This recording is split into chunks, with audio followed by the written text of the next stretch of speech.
மதிமுகம் நேயர்களுக்கு வணக்கம். இது அரசியல் திணை. இன்றைய நமது அரசியல் திணை நிகழ்ச்சியில சிறப்பு விருந்தினராக மூத்த பத்திரிகையாளர் அரசியல் விமர்சகர் தாமோதரன் பிரகாஷ் இணைந்திருக்கிறார். பேசலாம். அடுத்து போறது செல்லூர் ராஜு தான். அதனாலதான் செல்லூர் ராஜுவை கார்ல ஏத்தல எடப்பாடி.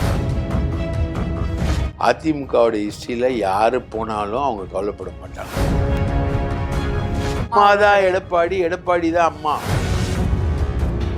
அவைக்காவோடு இணைவதுதான் ஓபிஎஸ் அவர்களுடைய திட்டமா? இவங்கெல்லாம் சாதாரணமான அரசியல்வாதியா ஒரு 4-5 வருஷத்துக்கு முன்னாடி இருந்தாங்க. இன்னைக்கு இவங்கெல்லாம் பல ஆயிரம் கோடிக்கு அதிபதியா இந்த 4 வருஷம் ஆட்சி மாத்திருக்கு. ஸ்விக்கி விஜய் விஜய் இல்லை ஸ்விக்கி விஜய். விஜய் போராட்டங்களுக்கு கூட போக மாட்டார். அவர் வீட்டுக்கு போராட்டம் வந்து பாஜகவோட அவர் என்ன ரோல் பிளே பண்ண போறாருன்றதான் ஒரு கொஸ்டினாவே இருக்கு.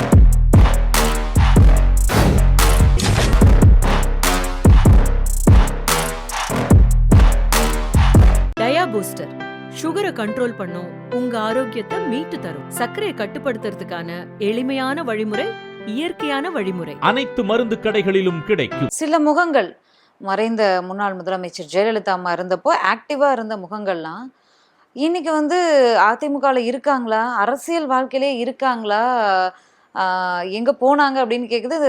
தஞ்சாவூர் பகுதிகளில் ஓஎஸ் மணியன் அவரெல்லாம் ஆக்டிவா இருந்த பர்சன் தான். எந்த அதிமுக நிகழ்ச்சிகளுக்கும் வர்றதாவோ ஒரு மேடையிலையோ எங்கேயுமே பார்க்க முடியல, ஒரு ப்ரெஸ் மீட்லையோ எங்கேயுமே பார்க்க முடியல. இந்த மாதிரி சில முதங்கள் சைலண்டா ஒதுங்கிட்டாங்க. அந்த மாதிரி ஒதுங்கினவங்கெல்லாம் மேபி அடுத்த லிஸ்ட் அதிமுக வருகையை நோக்கி வருவாங்களா, இல்ல அதிமுக இல்லாத இன்னொரு அரசியல் கட்சியை நினைக்க பார்க்க முடியாம ஒதுங்கிட்டாங்க அரசியல் இருந்தே எடுத்துக்கலாமா? இல்ல, எல்லாரும் வெயிட்டிங். எல்லாருமே நீங்க திமுகவுக்கு போயிடுவாங்க அப்படின்னு சொல்ல முடியாது. வேற வழி இல்லாதவங்க தான் போவாங்க. இப்போ அன்வர் ராஜா வேற வழி கிடையாது. அவரு தாவேக்காக்கும் ட்ரை பண்ணி பார்த்தாரு. அங்க அட்மிஷன் கிடையாது, அதனால ஒதுங்கினார். அப்போ யாருமே தாவேக்காவுக்கு ட்ரை பண்ணாதவங்களே கிடையாது. எல்லாருமே தாவேக்காவுக்கு ட்ரை பண்றவங்க தான். ஏடிஎம்கே இல்லைன்னா அடுத்து ஒரு நடிகர் பேஸ்டு கட்சி தாவேக்கா தான். அங்க பர்மிஷன் இல்லை. அந்த ஓசோன் படலத்தை யாராலையும் உடைக்க முடியல. லாட்ரி சீட்டு அதை கம் போட்டு ஒட்டியிருக்கு. இன்னொன்று ஜான் ஆரோக்கியம், அவர் ஒரு கம் போட்டு ஒட்டியிருக்காரு. அது மாதிரி காளியம்மாலாம் பயங்கர ட்ரையில், ஹெவியஸ்ட் ட்ரை. ஆனால் அது உள்ள போலியே. மருது அழகராஜ் பேசாத பேச்சு இல்லை, ரைட்டா, எடப்பாடி எதிர்த்து உள்ள போல. ஸோ அதுக்கான ஒரு விஷயம் இல்லாதப்போ அவங்கவுங்க சைலண்டாக. ஓஎஸ் மணியன் எனக்கு நினைவு தெரிஞ்சு வணக்கம்னு ஒரு தொடர் வலம்புரிஜான் எழுதினார். அது போட்டதுக்கு ஜெயலலிதா ஒரு டெஃபமேஷன் கேஸ் போட்டுச்சு. அந்த கேஸில் ஓஎஸ் மணியன் தான் ஜெயலலிதா சார்பில் அப்பியர் ஆனவர். என்னுடைய கேள்விகளை ஓஎஸ் மணியன் தான் பதில் சொல்லணும் அப்படின்னு ஜெயலலிதா அப்பாயின்மெண்ட் பண்ணாங்க. அப்போ ஜட்ஜு கூட சுறுசுறுப்பாக ஓஎஸ் மணியன் வந்துட்டார், நீங்கள் கேள்வி கேளுங்க அப்படின்னாங்க. அப்போது எங்கள் வக்கீல் சார் பெருமாள் ஜெயலலிதா வரலன்னா என்ன காரணம்னு சொல்லணும், அவங்களுக்கு என்ன உடம்பு சரியில்லைன்னு சொல்லணும். அதெல்லாம் சொல்லாமல் ஓஎஸ் மணியன் வர்றது அக்செப்ட் பண்ண முடியாது. ஜெயலலிதா தான் கூண்டில் ஏறணும், அதுதான் சட்டம் அப்படின்னு சொன்னோடனே ஆமாம் ஆமாம் ஆமாம் நீதிபதி சொல்ல, ஜெயலலிதா கூண்டில் ஏறினா அது சோபன் பாபு கதையிலேருந்து ரைட்டா, அவங்க என்னென்ன குடிப்பாங்க, என்னென்ன சாப்பிடுவாங்கன்ற கதை வரைக்கும் அதில் போகும். வணக்கம் தொடர் வலம்புரிஜான் அந்த அளவுக்கு ஜெயலலிதாவுக்கு பதில் கோர்ட்டில் அப்பியர் ஆகிற அளவுக்கு நம்பிக்கையோடு இருந்தவர் ஓஎஸ் மணியன். இன்னைக்கு எங்கே இருக்காருன்னே தெரியல. அவர் சுத்தமாக ஒரு காணும். அதே மாதிரி ஜெயக்குமார். ஆமாம், பரபரப்பாக எடப்பாடிக்கு அதிமுக தொடர்பான செய்திகளை அவர் மூலியமா தான் பதிலடிகளையும் சரி எல்லாமே தெரிஞ்சுக்கணும். சில மாதங்கள் வரைக்கும் அவர் ஆக்டிவா தான் இருந்தார். பாஜக கூட்டணி அமைந்த பிறகுதான் அவருடைய அந்த அவங்க அப்பா ஒரு வரலாறு உண்டு. துரைராஜன் பேரு, திமுக கவுன்சிலர். அவங்க அப்பா துரைராஜ் இப்ப அவர் சொல்றாரு இல்லையா, ஜெயலலிதா ரத்தம் அதிமுக என் ரத்தம், அதெல்லாம் கிடையாது. அவரோட ரத்தம் திமுக. அவங்க அப்பா பேர் துரைராஜ், திமுகவுடைய கவுன்சிலர். அவர் இதே தேவி பேரடைஸ் தியேட்டரில் உலகம் சுற்றும் வாலிபன்னு எம்ஜிஆரோட படத்தில் எம்ஜிஆருடைய பட போஸ்டரு பேனரு எல்லாத்தையும் எரிச்சவர் ஜெயக்குமாரோட அப்பா துரைராஜ். ரைட்டா? அவரை எதிர்த்து தான் மதுசூதன, ஜேபிஆர் எல்லாருமே வந்தாங்க. யாரை எதிர்த்து வந்தது? துர்ராஜை எதிர்த்து தான் வந்தாங்க.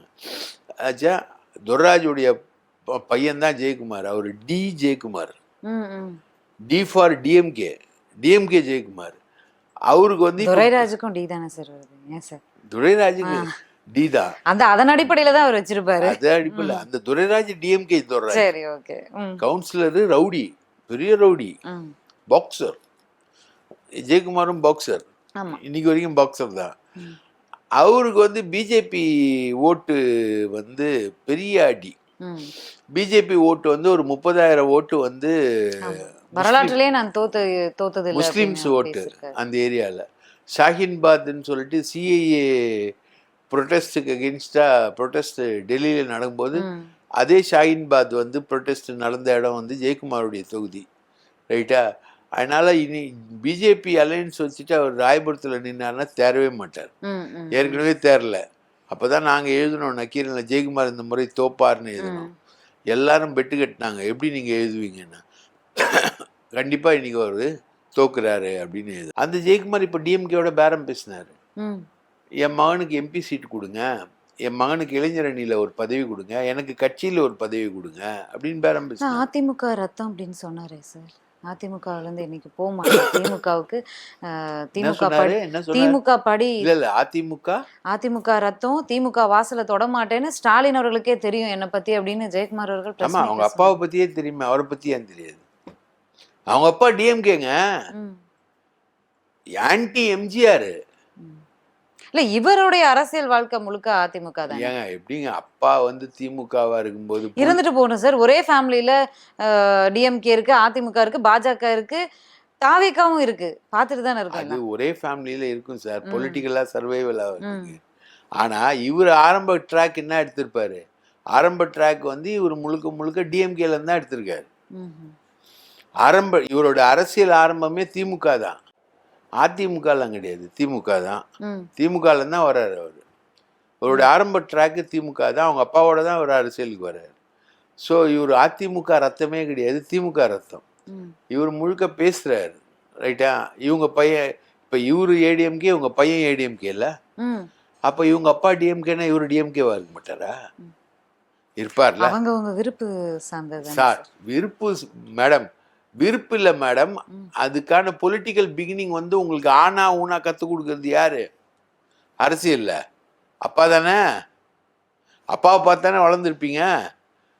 அதுதான் இவர் வந்து ஃபுல்லாக பேரம் பேசினாரு. அப்புறம் ஒரு டிஸ்கஷன்லாம் நடந்தது. அந்த டிஸ்கஷன் வந்து எங்கிட்ட கூட சுற்றி வந்தது. ஜெயக்குமாரை சேர்த்தா எப்படி இருக்கும்னு நான் சொன்னேன், ராயபுரத்தில் கூட தேராது, ஒன்றுத்துக்கும் பிரயோஜனப்படாது, சும்மா வேணா பிஜேபியை திட்டத்துக்கு வேணா வச்சுக்கலாம் அவரை. பிஜேபி அதிமுக அலையன்ஸ் வந்து செட் ஆகாது அப்படின்னு பேசுறதுக்கு வேணா நீங்கள் ஜெயக்குமாரை வச்சுக்கலான்னு நாங்களாம் கூட பேசினோன்னு வச்சுக்கீங்க. அந்த டிஸ்கஷன் ஜெயக்குமார் சேர்ந்தா என்ன ஆகும் அப்படின்ற டிஸ்கஷன் டிஎம்கேல சுற்றி இப்போது எங்களை மாதிரி ஆட்கள் கிட்ட கூட கருத்து கேட்கப்பட்டது. அப்போ சொல்லப்பட்ட பதில் வந்து அவர் தேர மாட்டார், வேணா பிஜேபியை திட்டுறதுக்கு, பிஜேபி ஏடிஎம்கே அலையன்ஸை திட்டுறதுக்கு வேணா அவர் யூஸ் ஆவார்னு தான் சொன்னாங்க. ஸோ அப்போ அந்த நெகோசியேஷன் வந்து நடந்தது. அந்த நெகோசியேஷன் எங்களுக்கு என்ன மாதிரி ஆட்களுக்கு தெரியுன்றது வந்து எங்ககிட்டயே அந்த டிஸ்கஷன் வந்ததுனால தான் எங்களுக்கு வந்து அந்த விஷயம் தெரியும். நம்ம இன்னொரு நபரை விட்டுட்டோம் அதிமுகவில், செல்லூர் ராஜு அவர்கள். அவர் வந்து ராகுல் காந்தி அவர்களுக்கு பாராட்டு தெரிவித்து ஒரு ட்வீட் போட்டார். அப்புறம் அதை டெலீட் பண்ணிவிட்டு அப்புறம் ஒரு பதில் கொடுத்தாரு. அப்பயே வந்து அவர் மீது ஒரு பார்வை வைக்கப்பட்டது. அவர் இப்போ அடுத்தடுத்து போவாங்க அப்படிங்கும்போது யாரெல்லாம் போவாங்க அப்படிங்கிற பெயரில் செல்லூர் ராஜு அவர்கள் பெயரும் இருக்கிறதா? அதனால தான் எடப்பாடி வந்து அவரை கார்லேயே ஏற்றலை. ஆமாம், செல்லூர் ராஜு போவார்ன்றது பலமான செய்தி. செல்லூர் ராஜுக்கு வந்து கிட்டத்தட்ட ஒரு 200 கோடி ரூபாய் பணம் வந்து ஒரு இடத்துல வைக்கப்பட்டிருந்தது. அதை வந்து அவங்க மாப்பிள்ளையே சேர்ந்து கொள்ளை அடிச்சுட்டு போனதா ஒரு தகவல். அது பிஜேபி வக்கீல்கள் தான் வந்து அதை கொள்ளை அடிச்சுட்டு போயிட்டு தர முடியாது அப்படின்ற மாதிரி சிச்சுவேஷன் சீன்லாம் வந்தப்போ அமைச்சர் மூர்த்தி தலையிட்டு டேவிட்சன் தேவாசீர்வாதம் சட்டம் ஒழுங்கு ஏடிஜிபி மதுரையில் போய் உக்காந்து அந்த பணத்தை மீட்டு வந்து செல்லூர் ராஜு கொடுத்தாரு. கிட்டத்தட்ட பறிபோன பணம் அது. ஏன்னா இவர் வந்து அந்த பணத்தை பதுக்கி வைக்க ஒரு வக்கீலோட அனுப்புறாரு, ஒரு ரவுடியோட அனுப்புறாங்க. அந்த ரவுடி பேரு சிறப்பு பிரகாஷ், ரைட்டா? சிறப்பு பிரகாஷும் அவங்க மாப்பிள்ள, சொந்த மாப்பிள்ள, 2 பேரும் சேர்ந்து அடிச்சிட்டாங்க அந்த பணத்தை. அதை வந்து எடுத்துன்னு போயிட்டு எங்கெங்கேயோ வச்சுட்டு சிறப்பு பிரகாஷ் வந்து பெங்களூர் பாம்பேன்னு போயிருந்தா அவனை பிடிச்சி தூக்கிட்டு வந்து நிற்க வச்சு பணம் எங்கே இருக்குன்னு பார்த்து அதெல்லாம் பிடுங்கி வாங்கி கொடுத்தது வந்து திமுக. அதுலேருந்து அவர் திமுகவோட கனெக்ஷனில் வந்துட்டார். அவர் வந்து போயிடுவார் அப்படின்ற ஒரு எதிர்பார்ப்பு என்பது வந்து எடப்பாடிக்கே தெரியும் அவர் போகிறாருன்றது. அதுக்கு முன்னாடி மைத்திரேயன் போயிட்டார், அடுத்தது போகிறது செல்லூர் ராஜு தான். அதனால தான் செல்லூர் ராஜுவை வந்து காரில் ஏற்றலை எடப்பாடி. இல்ல பாதுகாப்பு காரணம் கருதி அதெல்லாம் சும்மாங்க, பாதுகாப்பு கார்ல இடம் இல்ல, அதெல்லாம் சும்மா. Z+ பாதுகாப்பு அதிகாரிகள் வேற இருக்காங்க, இடம் இல்ல அப்படின்னு தான் சொல்லப்பட்டது. அதெல்லாம் தெரியாமல செல்லூர் ராஜு யார போயிருப்பாரு, ரைட்டுங்களா? Z+க்கு தனியா ஒரு காரே வருங்க, அவங்கெல்லாம் அவர் கார்லயே தொக்கி குந்தினேவா வருவாங்க. ஒருத்தர் உட்காந்துருப்பார் ஏகபாடி சிவனோட, அவ்வளோதான். பாக்கி 4 சீட் இருக்காது. ஆனால் எவ்வளோ பெரிய கார் எடப்பாடி காரு, சாதாரண காராக வச்சுருப்பாங்க. எப்படியும் 7 சீட்டர் தான் போவார் எடப்பாடி. 7 சீட்டரில் ஒரு சீட்டு கூட கிடைக்காது செல்லூருக்கு. அதெல்லாம் சும்மா இந்த மாதிரி திமுகவுக்கு போகிறான்னு தெரிஞ்சு தான் வந்து எடப்பாடி அவரை அவாய்ட் பண்ணார். இல்ல இப்போ கட்சியில இருந்து அறியப்பட்ட முகங்கள் வெளியில போறாங்க அப்படின்னா அவங்கள தக்க வச்சுக்கிறதுக்கு அவங்களுடைய தேவைகள் என்னன்னு பார்த்து பூர்த்தி பண்ணுவதுதான் ஒரு நல்ல தலைமையா இருக்கும்.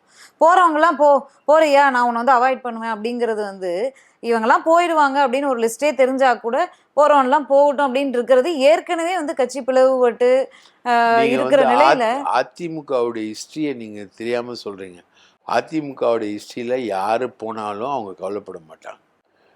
நெடுஞ்செழியன் போனதையே உதிர்ந்த ரோமங்கள்னு சொன்னாங்க. அன்னைக்கு அம்மா அவர்களுடைய காலம் வேற இல்ல சார், இன்னைக்கு எடப்பாடியே சொல்றாரு. இன்னும் அம்மா காலம் வேற, எடப்பாடி காலம் வேற. அம்மா தான் எடப்பாடி, எம்ஜிஆர் அம்மா தான் எடப்பாடி, எடப்பாடி தான் அம்மா. அப்படிலாம் இல்லைன்னு அவரே சொல்லிட்டாரே சார். அவரே நீங்க சொல்லாலும் செயல் வந்து அம்மா தானே. அது வந்து ஏடிஎம்கேடைய சிம்பிள்ல பார்ட்டி, அது வந்து ஒரு மாஸ் பார்ட்டிமா. அதோட லீடர் வந்து மாஸ் லீடரா தான் இருப்பாரு, ரைட்டுங்களா? நீங்க சொன்னாலும் சொல்லனாலும் எடப்பாடி வந்து 75 சீட்டு வந்து ஜெயிச்ச ஒரு எதிர்கட்சி தலைவர், ரைட்டுங்களா? அவரோட லீடர்ஷிப்ல 75 சீட்டு ஜெயிச்சிருக்கு. அவரோட லீடர்ஷிப்ல ஆட்சிக்கு வரலனாலும் அவரோட லீடர்ஷிப்ல எதிர்கட்சி தலைவராக வர அளவுக்கு ஜெயிச்சிருக்காங்க. அப்படி இருக்கும்போது அவர் ஒரு மாஸ் லீடர். அவருக்கு எதிர்த்து நீங்க வந்து போறேன் அப்படின்னா இந்த செல்லூர் ராஜு மாதிரி துட்டை தூக்கி வச்சுட்டு துட்டை காணாம போய் தொலைச்சிட்டு மாப்பிள்ளையை திருடின்னு ரவுடி பையன் திருடின்னு அதை வந்து போலீஸ் வச்சு மீட்டு அதனால வந்து ஒருத்தர் திமுகவுக்கு போறாருன்னா அதை எப்படி வந்து அதிமுக தலைமை வந்து அக்செப்ட் பண்ணும்? அதான் அதிமுகவுடைய சிம்பிள் வந்து யார் போறதை பத்தியும் கவலைப்பட மாட்டாங்க. போனா போ, அவ்வளவுதான்.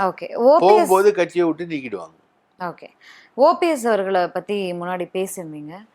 ஓபிஎஸ் வந்து தாவேக்காவிடம் பேசிட்டு இருக்காரு அப்படின்னு ஒரு தகவலும் இருக்கு. ஒரு பக்கம் அங்கே பேசிட்டு இருக்காருன்ற தகவலும் இருக்குது. இன்னொரு பக்கம் 3 முறை முதலமைச்சர் அவர்களை சந்தித்தார். அது மிக பெரும் பேசுபொருளாக ஆச்சு. இவ்வளோ நாளாக வந்து ஓபிஎஸ் அவர்கள் வந்து அரசியல் அனாதை ஆகிட்டாரு, அவர் பின்னாடி 4 பேர் கூட நிற்க மாட்டாங்கன்னு பேசுனவங்களா இன்னைக்கு வந்து ஓபிஎஸ் ஒரு சக்தி அவர் வந்து ப்ளே பண்ணுறாரு அப்படின்ற அளவுக்கு பேசுகிறாங்க.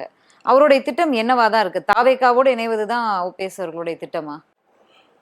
அவ்வளவு திட்டமா இருக்காது. இப்போ அது ரொம்ப கேவலமா இருக்கும். தாவேக்கால வந்து நாங்க வந்து ஏதோ 3வது சக்தி இல்ல முதன்மை சக்தி விஜய் அப்படின்னும் போது 3 முறை அதிமுகல முதலமைச்சரா இருந்தவர் வந்து விஜய் முதலமைச்சர்னு ஒத்துக்கிட்டு விஜய் வாழ்கன்னு சொல்லுவாரா? முதல்வர் விஜய் வாழ்கன்னு சொல்லுவாரா அவரு? அதுக்கு பதில் முதல்வர் வேட்பாளர் எடப்பாடி பழனிசாமி வாழ்க, அதிமுக வாழ்கன்னு சொல்லிட்டு போலாம்ல. அதான் அவர் ரெடியா தானே இருக்காங்க. அவருடைய ஆதரவாளர்களும் காலில் கூட விழுகிறவங்களாம் கேட்டு பார்த்தாங்க. எடப்பாடி அவர்கள் தானே ரெடியா இல்லை. எதுக்கு ரெடியா இல்லைன்னா நீ வந்துட்ட உடனே இவங்க பையன் இப்போ இருக்காரு, அவர் வந்து ராஜ்நாத் சிங்கோட ரொம்ப நெருக்கமா இருக்காரு, டிஃபென்ஸ் மினிஸ்டர். நகமும் சதையுமா இருக்காங்க டெல்லியில. ஸோ இவரு கூட ப்ராப்ளம் கிடையாது, இவங்க பையன் வந்து பெரிய ப்ராப்ளம். இவங்க வந்து இவங்களுடைய பிளான் என்ன?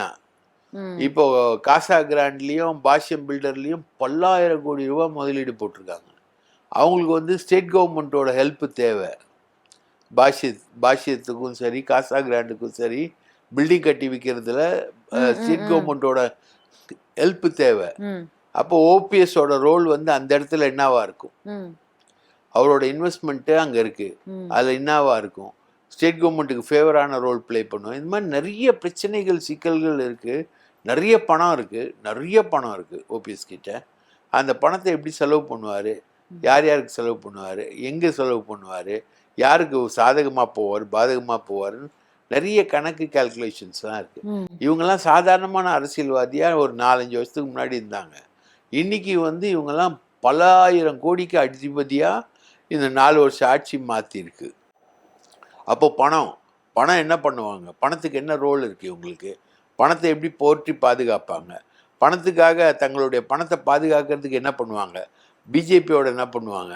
பல அமைச்சர்கள் இன்னைக்கு வரைக்கும் பிஜேபியோட ரொம்ப கோஆர்டினேட்டடாக போகிறதுக்கு காரணம் அவங்க சம்பாதிச்ச ஊழல் பணம் தான். ஒரே நிமிஷத்தில் நிர்மூலமாக்கிடும். அனானப்பட்ட சசிகலாவையே தூக்கி போட்டு மிதித்து 1300 கோடி எல்லாம் சீஸ் பண்ணி எல்லாத்தையும் பண்ணி சசிகலா வந்து பாரதிய ஜனதா கட்சி வாழ்கன்னு சொல்ல வச்சுட்டாங்க இல்லையா. நம்ம டிடிவி தினகரனை தூக்கி திகார் ஜெயிலில் போட்டு வாட்டி அவங்களையும் வாழ்கன்னு சொல்ல வச்சுட்டாங்க இல்லையா. சரத்குமார் அவங்க பொண்ணு ஒரு கேஸில் மாட்டும்பொழுது மாட்டி அது அவரை தூக்கின்னு வந்து பிஜேபியில் கட்சியை இணைச்சிட்டா இல்லையா. நைட்டு வந்து நான் நைட்டு 2 மணிக்கு நான் ஒரு கனவு கண்டேன், என் பொண்டாட்டிக்கு எழுப்புனா என்ன அப்படின்னு நைட்டு கண்ட கனவெல்லாம் சொல்லி பேச ஆரம்பிச்சிட்டாங்க இல்லையா. So it is not a simple joke now. இது வந்து அரசியல் ப்ளஸ் பிஸ்னஸ் ப்ளஸ் இன்வெஸ்ட்மெண்ட்டு பல்லாயிரம் கோடி ரூபா இருக்குது. ஸோ இதெல்லாம் அகாமடேட் எப்படி பண்ணுறதுன்றது தான் எடப்பாடிக்கு இருக்கக்கூடிய சிக்கல்.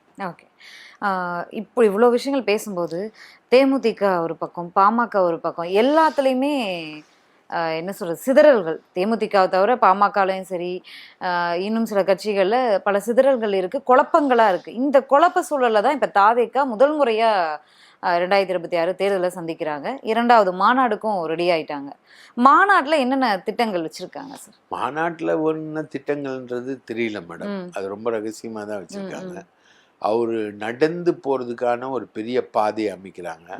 போன தடவை போலீஸ் வந்து என்னென்ன சொன்னாங்க, போன தடவை தண்ணி இல்லாமல் ரொம்ப பேர் கஷ்டப்பட்டாங்க. அந்த தண்ணிக்கான வியூகங்களை தண்ணிக்கான விஷயங்களை வந்து போலீஸ் சொல்லி இப்போது பெரிய அளவுக்கு அங்கே மதுரையில் பண்ணுறாங்க.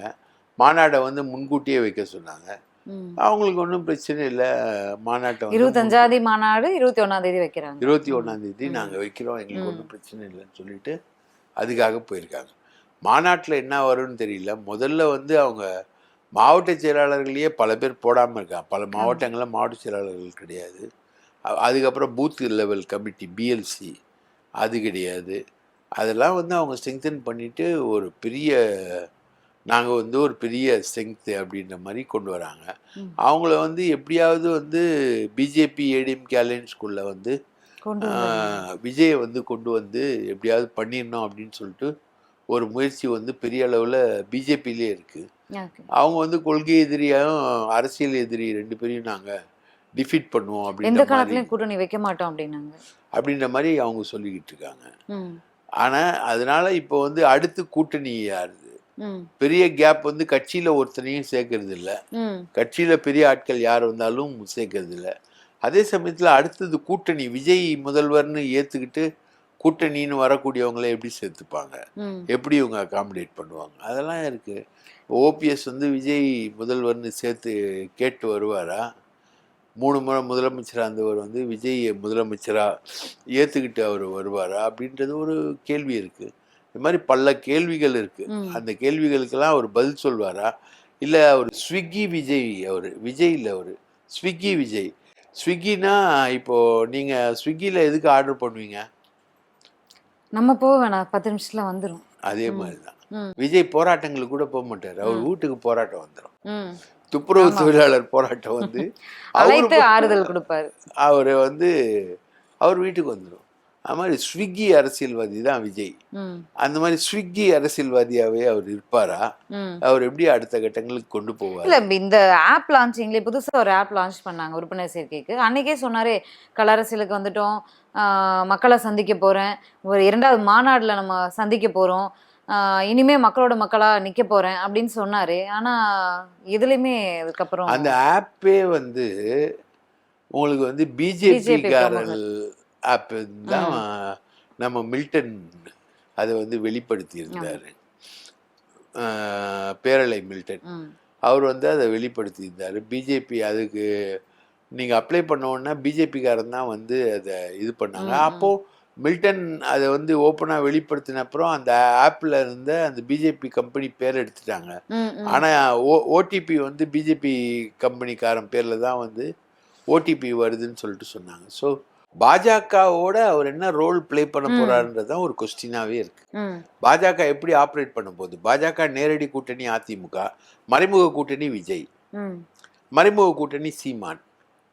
இப்படி வந்து திமுக விஜய் அவர்கள் சொல்றது மறைமுக கூட்டணியில திமுக இருக்கு, வெளிப்படையான கூட்டணியில அதிமுக இருக்கு, மறைமுக கூட்டணியில திமுக இருக்கு. அவர் திமுகவை சொல்றாரு. ஆனா விஜய் பிரிக்கக்கூடிய வாக்குகள் வந்து திமுக வாக்குகள், இளைஞர்கள் வாக்குகள், இஸ்லாமியர்கள் வாக்குகள், இதெல்லாமே திமுக வாக்குகள் தான். திமுகவை தோக்கடிக்கிறதுக்காக தான் விஜய் வந்து ஒரு பஃபர் மாதிரி கொண்டு வருது பிஜேபி அப்படின்றதுதான் இருக்கக்கூடிய புரிதல். அந்த ரோலை வந்து அவர் கிளியர் பண்ணோம். இல்லை நாங்கள் பிஜேபியோட என்னைக்குமே சேர மாட்டோம், அவங்க எங்களுடைய கொள்கை எதிரி, ரைட்டா, அரசியல் எதிரி திமுக, கொள்கை எதிரி வந்து பாஜக அப்படின்ற மாதிரி நாங்கள் பண்ணுறோம் அப்படின்னு சொல்லக்கூடிய விஜய் வந்து சீமான் வந்து பெரியாரை எதிர்த்து கேவலமா பேசுறாரு. அது கேட்டுக்கிட்டு அமைதியா தான் உட்காந்துக்கிட்டு இருக்கு. பாஜக மேடையில இந்த முருகன் மாநாடு மேடையிலேயே அவ்வளோ காணொளிகள் போடப்பட்டது, எந்த கருத்தும் இல்லை. அதுக்கும் ஸ்விக்கி மாதிரி இவங்க வந்து வீட்டுல வந்து கருத்து கேட்டாதான் சொல்வார் போல. இல்ல என்ன ஒரு நிலைப்பாடுல இருக்காரு? திராவிடமும் தமிழ் தேசியமும் எனது இரு கண்கள்னு சொல்றாரு. அஜித்குமார் மரணத்துக்கு நீதி கேட்டு ப்ரொடெஸ்ட் பண்ணாரு. சாதி ஆணவ படுகொலை நடக்குது, கவின் மரணம், அதற்கு ஒரு அறிக்கை கூட வெளியிடல. அப்ப என்ன நிலைப்பாட்டுல இருக்காரு அவர்? கவினுக்கு வந்து இவரு நம்ம லாட்ரி அதிபர் ஆதவ் அர்ஜுன் ரெட்டி வந்து கொஞ்சம் அறிக்கையெல்லாம் விட்டு, அவர் கொடுக்குற அறிக்கை விஜய் அறிக்கை ஆகிடாதுல்ல. அவருக்கு அதை வந்து விஜய் கிட்ட ப்ரமோட் பண்ணி சொல்ல வேண்டிய இடத்துல இருக்கிறதே அவர் தானே, ரைட்டா? விஜய் அங்கே போய் இவர் தானே போய் அங்கே சொல்லணும், இவர் அங்கே சொல்லலை. அப்போ இது வந்து ஒரு மேம்போக்கான ஒரு விஷயமா தான் இருக்காது. எடப்பாடி அவர்களும் பாஜக ஒரு பக்கம் ட்ரை பண்ணா, எடப்பாடி அவர்களும் விஜய் தாவேக்காவோட கூட்டணி போறதுக்கு மிகுந்த ஒரு முயற்சியில் இருக்காரு. ஆரம்பத்துல இருந்து இன்று வரைக்கும் அந்த முயற்சியை கைவிடல.